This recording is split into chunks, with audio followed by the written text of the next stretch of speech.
नवरात्रि में किस दिन माँ दुर्गा को क्या भोग लगाएं? इस चीज़ का भोग लगाने से नहीं रुकेगी धन वर्षा। नवरात्रि के 9 दिनों तक देवी माँ के अलग अलग रूपों की पूजा करने का विधान है। ऐसे में जानिए कि नवरात्रि में किस दिन माँ दुर्गा को क्या भोग लगाना फलदायी होगा। हर साल पूरे देश में नवरात्रि का पर्व धूमधाम से मनाया जाता है। इस साल दुर्गा पूजा का प्रारंभ 9 अप्रैल से शुरू हो चुका है। पूरे 9 दिनों तक माँ भगवती की उपासना की जाती है। विधि पूर्व पूजा और व्रत रखने से माता रानी अत्यंत प्रसन्न होती हैं और भक्तों की हर मुराद पूरी करती हैं। नवरात्रि के 9 दिनों तक मंदिर में खास पूजा की जाती है। वहीं भक्तगण माता रानी का जगराता या जागरण चौकी भी बिठाते हैं। ऐसे में अगर आप भी देवी दुर्गा की विशेष कृपा पाना चाहते हैं तो माता रानी के 9 स्वरूपों को अलग अलग भोग अर्पित करें।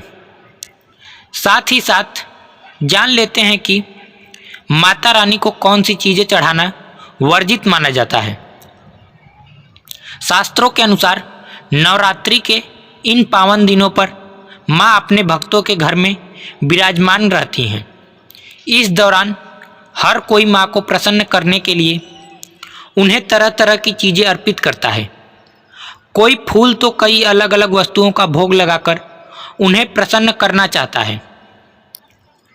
लेकिन क्या आप जानते हैं, कुछ ऐसी वस्तुएं हैं जो नवरात्रि के दौरान माँ दुर्गा को भूलकर भी नहीं चढ़ानी चाहिए।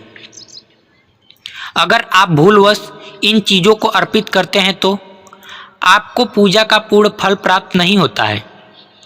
साथ ही साथ माता रानी की नाराजगी के चलते आपका जीवन कंगाल होने लगता है।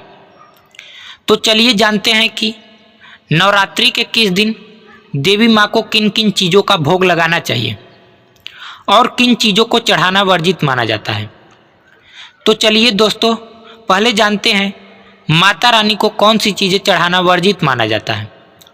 लेकिन उससे पहले अगर आप भी चाहते हैं कि लक्ष्मी माता का आशीर्वाद आप पर बना रहे तो इस वीडियो को एक लाइक करें और चैनल को सब्सक्राइब कर लें और कमेंट बॉक्स में जय लक्ष्मी माता जरूर लिखें। नंबर 1, नारियल का हर मांगलिक कार्य में विशेष महत्व होता है। नारियल, जिसे श्रीफल भी कहा जाता है, हिंदू धर्म में उसे सुख, समृद्धि, धन व शुभता का प्रतीक माना गया है। नवरात्रि में माँ दुर्गा की पूजा में नारियल का इस्तेमाल किया जाता है। खास तौर पर कलश की स्थापना नारियल रखकर ही की जाती है। लेकिन आपको बता दें कि माता रानी को भूलकर भी टूटा हुआ नारियल अर्पित न करें। यहाँ तक कि कलश स्थापना में भी टूटा नारियल इस्तेमाल करने से जीवन कष्टों से भर जाता है। इसलिए हमेशा जट्टा वाला नारियल ही माँ को अर्पित करना चाहिए। नंबर 2, इसके अलावा धार्मिक ग्रंथों के अनुसार नवरात्रि में माँ दुर्गा की पूजा में उन्हें तुलसी भूलकर भी अर्पित न करें। माता रानी की पूजा में तुलसी चढ़ाना वर्जित माना गया है। तुलसी के अलावा आपको बता दें कि माँ आदि शक्ति को दुर्वा भी नहीं चढ़ानी चाहिए। इन दोनों चीज़ों को माँ को अर्पित करने से माँ दुर्गा क्रोधित होती हैं, जिससे आपको जीवन में परेशानियों का सामना करना पड़ता है।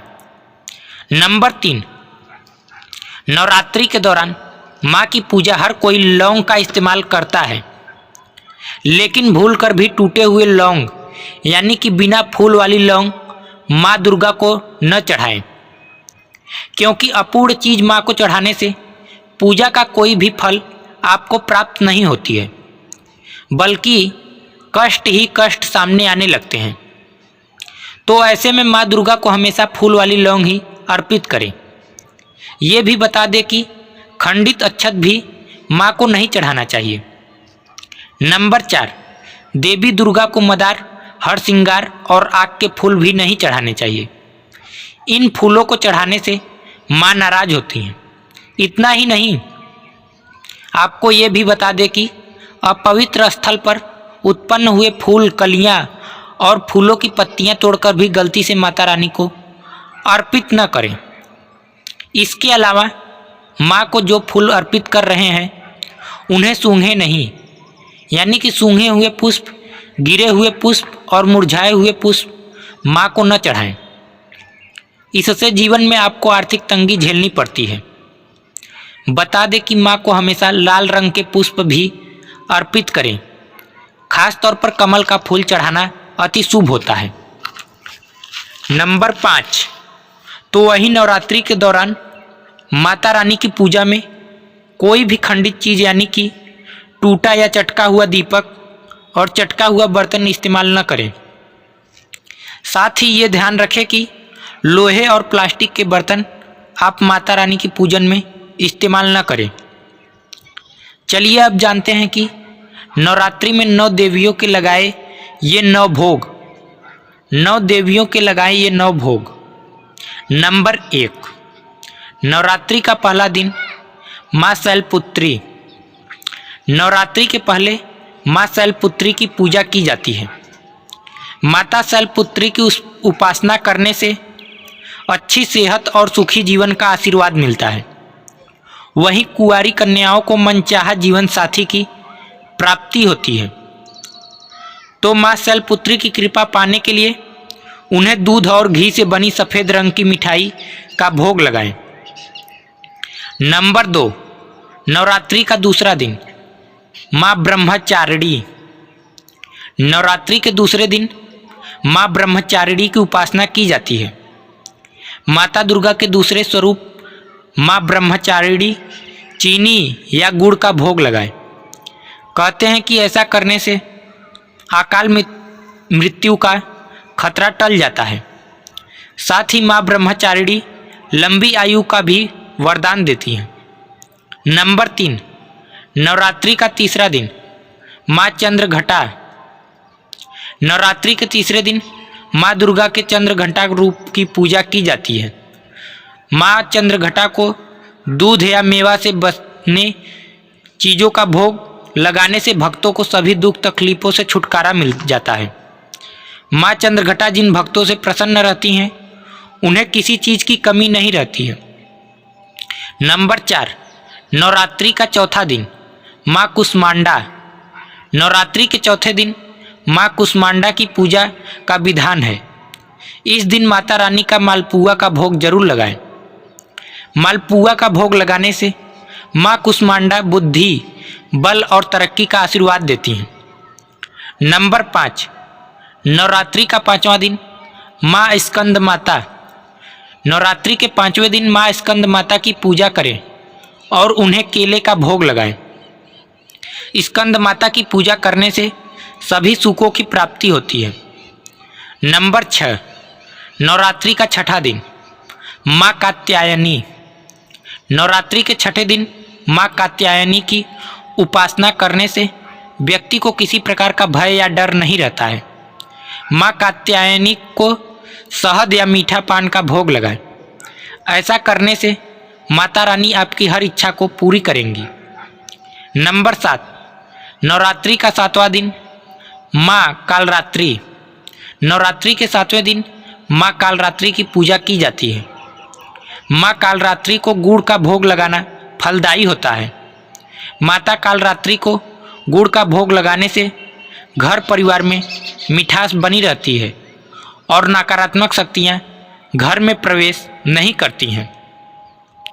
नंबर 8, नवरात्रि का 8वां दिन माँ महागौरी। नवरात्रि में अष्टमी पूजा का विशेष महत्व होता है।